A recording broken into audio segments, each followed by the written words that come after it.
채용비리 검찰 수사 발표에 이어서 대출 금리 조작 논란으로 은행권이 또 시끄럽습니다.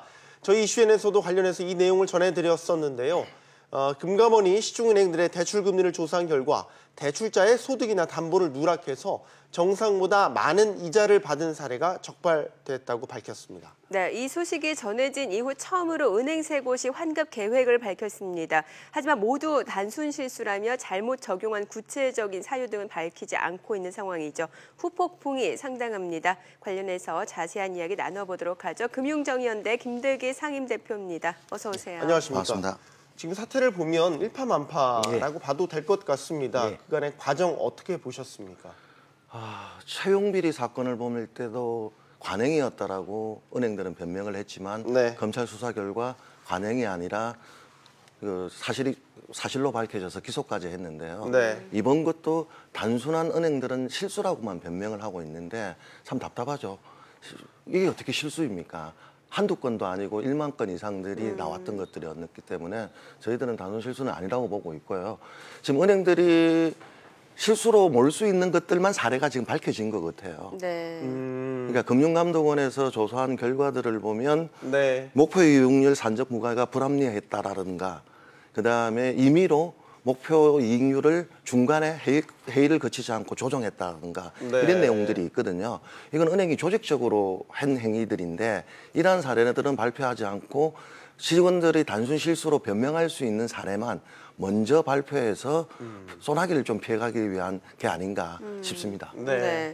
자, 어제도 저희 이슈 진단 시간에서 이제 이와 관련해서 자세한 이야기를 나눠봤었는데 뭐 은행이 일부러 대출 금리를 높여서 더 많은 이자를 가져갔다라는 건데 뭐 예를 들어서 직장인의 월급을 좀 낮게 잡아서 이제 높은 금리를 물게 했고 고객의 신용도가 좋아져서 금리를 낮춰야 할 경우에는 뭐 다른 우대 금리를 없애버렸다라는 건데 이 외에도 실제로 직접 또 취재하신 사례가 있으시다면서요? 저희들이 제보를 왔던 것들인데요. 대출 수익률을 관리한 다는 걸 제보를 받아서 한 서너 군데 확인을 해봤는데요. 지점별로 대출 수익률을 관리하는 이유는 뭐냐 하면 직원들에게 평가에 부여를 해서 지점들을 성과로서 해서 관리를 하기 때문에 똑같은 조건이라고 하더라도 은행에 기여도가 없는 사람들은 대출 연장을 할 때 0.1%나 0.2%씩 올린다고 합니다. 그럼 우리 대출자 같은 경우는 그걸 잘 못 느껴지거든요.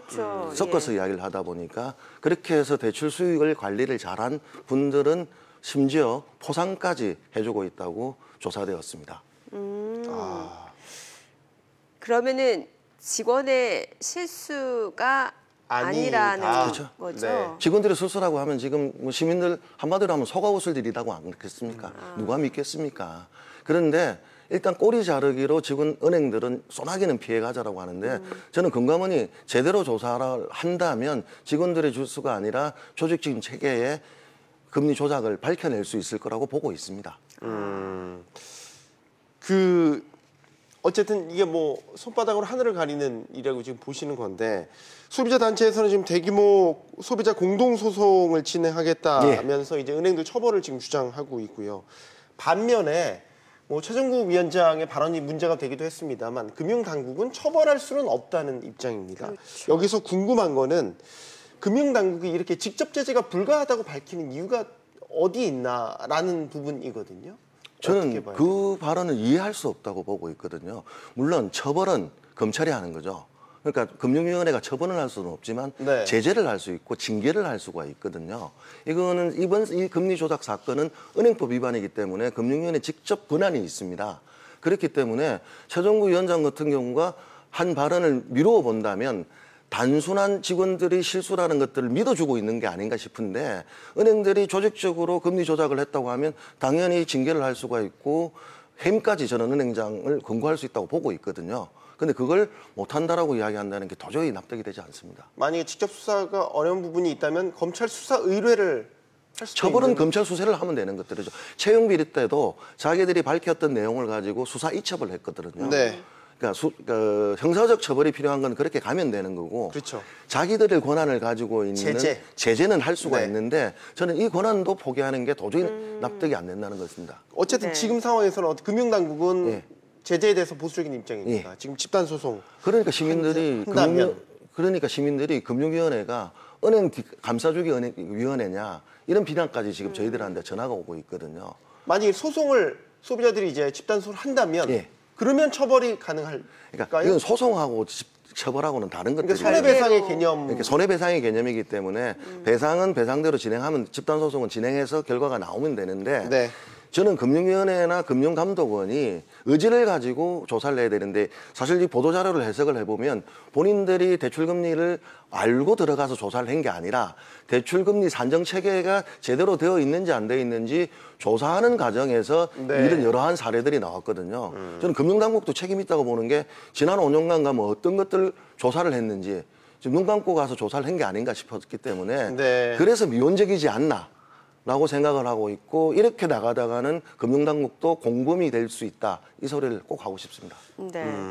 자, 뭐 지금 금융당국의 태도를 보면 정말 이번 사태에 대해서 얼마나 개선 의지가 있는가 이런 의문이 들 수밖에 없는데 네. 자, 지금까지 이제 상황을 놓고 보게 되면 이제 KB국민, 신한, 우리은행 그러니까 시중 은행들은 지금 대출금리 조작 논란에서 한 발 비껴난 상황인데 네. 사실 우리 국민들이 확실하고 좀 투명하게 이 금리를 조작한 은행 어떤 은행들인지 알고 싶은데 이게 은행권 전반으로 확산될 가능성 이 부분은 없는 건가요? 저는 있다고 보고 있습니다. 왜냐하면 지금은 세 군데 은행만 발표되고 있는데 네. 나머지 은행들이 안 할 리가 없거든요. 뭐 여러 가지 유형들이 있을 거라고 보고 있기 때문에 할 건데 금감원이 지금 최소한 유형 파악은 하고 있고 실제 피해액은 산출을 못하고 있는 것 같아요. 네. 보도자료를 봤을 때. 네네. 그런데 은행은 조사를 했다고 생각을 하기 때문에 은행명을 밝혀야 되는데도 불구하고 은행명을 밝히지 않은 게 심히 유감스럽고 제대로 유형이 파악이 되고 피해액이 산출이 되면 금감원이 그것은 고지에서 소비자들, 고객들이 알 권리를 줘야 된다고 생각을 하거든요. 네. 그래야지 저희들이 금리 조작한 은행을 이용 안 할 수 있고 우리 피해를 예방할 수 있기 때문에 소비자 알 권리 차원에서 공개해야 된다고 생각합니다. 자, 뭐 이와 관련해서 윤석헌 금감원장이 금융위와는 이제 온도가 좀 다른 뭐 그런 얘기를 해서 또 내부에서 또 논란이 된 바가 있었죠. 금감원이 이제 지도와 감독을 하는 이제 금융위원회 간 견해차가 이런 식으로 나타났지 않습니까? 특히 이제 이런 발언 때문에 금감원 금융위 갈등설이 또 불거졌죠. 금감원이 이번 사태에서 금융위의 협조를 얻어내기 위해 은행 차원의 책임 입증에 적극적으로 나설 것이라는 관측도 조심스럽게 나오고 있던데 여기에 대해서는 어떻게 전망하십니까? 저는 그럴 거라고 보고 있습니다. 그럴 거라고 왜냐하면 보십니까? 지금 금융위원장하고 금융감독원장님은 초기에 금융행정혁신위원회를 맡고 개혁의 양날이었는데 네. 금감원장이 되다 보니까 예. 서로가 조직 지키기 쉽게 말해서 밥그릇 싸움을 지금 하고 계시는데 지금은 밥그릇 싸움을 할 때가 아니라 서민 주머니를 지켜줄 때이거든요. 이제 그러다 보니까 금감원도 금융위를 위해서 은행의 책임들을 밝혀내는 게 지금 솔직히 말씀드린다면 최종구 금융위원장이 위원장 되고 나서 뭐 제대로 계획을 한 게 없거든요.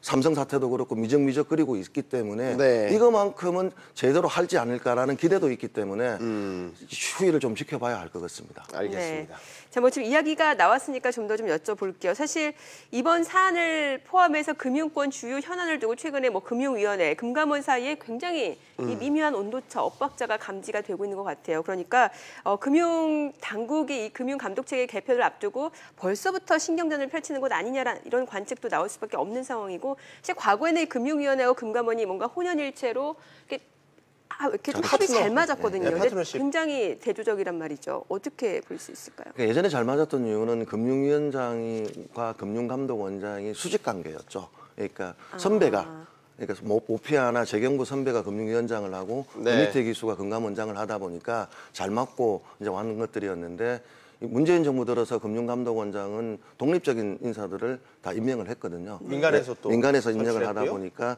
일단은 옛날 수직 관계가 아니다 보니까 금감원에서는 자기 목소리를 내고 있는 것들이고 이제 핵심 사안이 금융 소비자 보호 기구가 어떻게 될 거냐. 금융위원회는 자기 밑으로 가고 싶어 하고 금감원은 자기 밑에 두고 싶어 하기 때문에 좀 전에 말씀드렸던 밥그릇 싸움을 지금부터 치열하게 진행하고 있다. 저는 그렇게 보고 있습니다.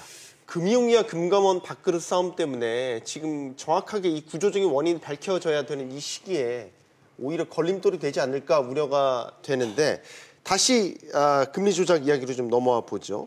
지금 어쨌든 이런 식의 의구심을 대부분의 소비자들이라면 갖고 있기 때문에 전수조사를 해야 된다, 전면 재조사를 해야 된다 이런 주장들이 나오고 있는데 가능하다고 보십니까? 전 가능하다고 보고 있고 저희들도 주장을 하고 있거든요. 왜냐하면 채용 비리 때 자체 조사를 시켰거든요. 네. 그러니까 은행이 어떻게 보고했냐? 단 한 건도 없다고 했거든요. 그런데 검찰 수사 결과에는 너무나 많은 건수가 밝혀진 겁니다. 네. 지금 은행의 조사는 국민들과 고객들이 믿지를 못하게 되어 있기 때문에 누군가가 나서서 조사를 해줘야 되는데 그 누군가는 책임을 지고 있는 금융감독원이기 때문에 저는 여론에 떠밀려서라도 금융감독원이 나서서 전수조사를 할 거라고 보고 있습니다. 사실 그런데 이제 은행을 이용하는 소비자 입장에서는 특히 이제 대출 받으신 분들은 이 대출 금리가 적정한지 여부를 사실 이게 어떤 식으로 금리가 산정이 되는지 과정을 모르기 때문에 맞아요. 일일이 다 계산을 할 수도 없고 이 계산 제대로 됐는지 그걸 또 들여다보기도 쉽지 않거든요. 그렇죠. 예. 저도 사실은 5년 동안 대출 담당을 했거든요.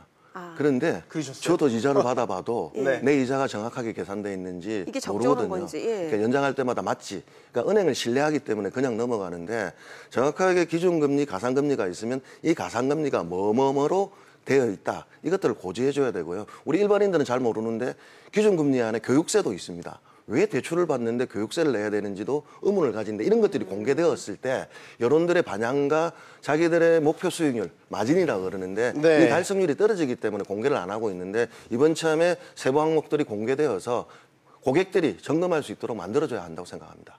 대출 산정 과정이 좀 더 쉽게 쉽게. 저희 같은 일반인들이 보기에도 이해할 수 있게끔 점검도 할 수 있고. 제도적 개선이. 예. 해외는 어떻습니까? 해외는 세부적으로 해준다고 이야기를 하고 들었거든요. 그다음에 해외도 물론 금리 조작 사건은 있었습니다. 해외에서도. 뭐 예를 들어 그런 후속 조치가 어떤 식으로 우리나라? 근데 그건 셌죠. 대표적인 게 리보 금리 사건이라고 2012년도 일어났는데 네. 강력한 벌금 그리고 강력한 합의금 그리고 그 관리자들에 대한 엄벌 이것들이 이루어졌기 때문에 리보 금리 사태 이후에는 많은 것들이 개선이 되었는데 우리하고 비슷한 시기에 우리는 CD 금리 담합 사건이 있었거든요. 유형무형으로 유야무야로 끝나버렸습니다. 그러다 보니까 이런 일이 반복적으로 계속 일어나지 않는가 싶고 생각을 하고 있고요. 재발 방지를 위해서는 집단소송제가 필요하다고 생각을 하고 있고요. 네. 그다음에 징벌적 손해배상제가 필요하다고 생각을 하고 있습니다. 이번 사태를 계기로 어쨌든 징벌적인 제재, 징벌적인 손해배상이 이루어져야지만 이루어져야 금융당국들이 이런 것들을 반복이 안 되지. 걸렸을 때 한 것만 해주면 되기 때문에 그리고 금감원은 단순 실수라는 걸 믿어주고 있기 때문에 은행들이 바보가 아닌 이상 계속 몰래 하지 않겠습니까? 그런데 강력한 제재와 강력한 징계와 강력한 손해배상이 있다면 은행들도 앞으로 이 짓을 못하게 될 거라고 저는 생각합니다. 지금 계속 의구심을 갖고 계신 부분이 소비자단체 측에서는 지금 수면 위로 드러난 것은 빙산일각에 불과할 수도 있고 그다음에 단순 실수다, 어떤 개인적 일탈이다 뭐 이런 것들로 치부됐던 것들이 조직적으로 이루어진 것이고 그럼 다시 돌아와 본다면 결국에는 전수조사가 필요한 건데 구체적으로 어떤 행동 계획을 가지고 계신지 궁금하거든요. 그러니까 금융당국의 적극적인 협조가 없다면 사실상 한계가 있을 텐데 말이죠. 금융당국의 협조가 아니고 금융당국이 결심을 하고 할 수밖에 없게 만들어져야 된다는 생각을 하고 우리가 안 하더라도 저는 국민청원 20만 명은 이건 충분히 올라갈 사안이라고 보고 있고요. 국민청원 또 계획도 가지고 있고요. 가지고 계세요? 그다음에 끝내 금융감독원이 미기적거리고 은행 봐주기로 끝난다면 지금 드러난 사건들만 가지고라도 검찰에 수사 의뢰를 저희들이 할 수가 있거든요. 네. 지금은 저희들은 좀 더 정확한 자료가 나오려면 금감원이 전수조사하는 게 맞다고 보고 있기 때문에 금융감독원을 한 번 더 믿고 있는데 그거조차 안 하고 끝내 국민들의 실망을 한다면 소비자 단체들이 나서서 검찰에 수사 의뢰를 할 수밖에 없다고 생각합니다. 네. 자, 이 질문을 좀 드려볼게요. 이 방송 보고 계신 분들 중에서 지금 내가 내고 있는 대출 금리가 지나치게 높은 건 아닌가 이런 이제 의구심을 가질 수밖에 이제 없거든요. 다 가질 것 같아요. 예. 그동안은 그냥 적정한 줄 알고 믿었다가 이번 사태가 이제 커지니까 그럴 수밖에 없을 것 같은데 그럼 이 부분에 대해서 확인을 받고 또 피해를 어떤 구제받으려면은 어떤 과정을 하면 될까요?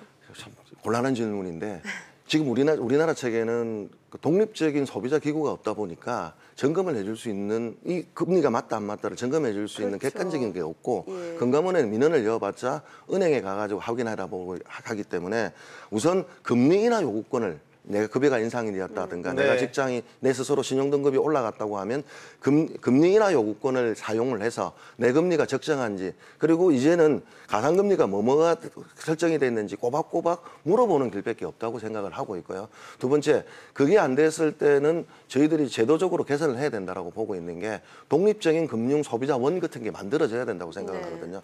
그래서 거기에다가 질문을 했을 때 이 금리 산정이 제대로 됐는지 심판을 봐줘야 되는데 지금 심판자인 금융감독원은 시장에서 신뢰를 잃었다 이렇게 말씀드리고 싶습니다. 지금 금융 쪽에는 우리 예를 들면 이제 그런 일반적인 상품이나 그런 거에 대한 분쟁 절차를 조정해주는 소비자원 같은 게 있는데 금융 쪽만 특화된 소비자원이 필요하다고 보시나요? 네, 그렇습니다. 독립된. 그러니까 독립된. 금융위원회 산하나 금융감독원 산하가 아니라 왜냐하면 좀 관면적 성격이 있다 보니까 금감원에 민원을 넣었는데 저희들이 제일 많이 항의받는 게 금감원에 민원을 넣었는데 그 민원이 보험회사 담당자가 나온다든가 은행 담당자가 나와서 설명을 하더라. 이게 어떤 일이냐라는 민원을 많이 받고 있거든요. 소위 말해서 떠넘기기식 민원인데 민원 해석인데 그렇다 보면 아무래도 은행 편이라고 소비자들은 생각을 하고 있기 때문에 아예 소비자 중심으로 금감원장님께서 발표를 하셨는데 독립된 금융소비자원 같은 게 있다면 아무래도 중간자, 심판자 역할들이 신뢰가 가기 때문에 되지 않겠냐 이 말씀을 드리는 겁니다. 네. 참 많은 분들이 의구심을 갖고 있기 때문에 더 명명백백히 투명하게 원인이 밝혀져야 하지 않을까 싶습니다. 오늘 김대기 대표와 이야기 나눠봤습니다. 감사합니다. 네, 잘 감사합니다. 들었습니다.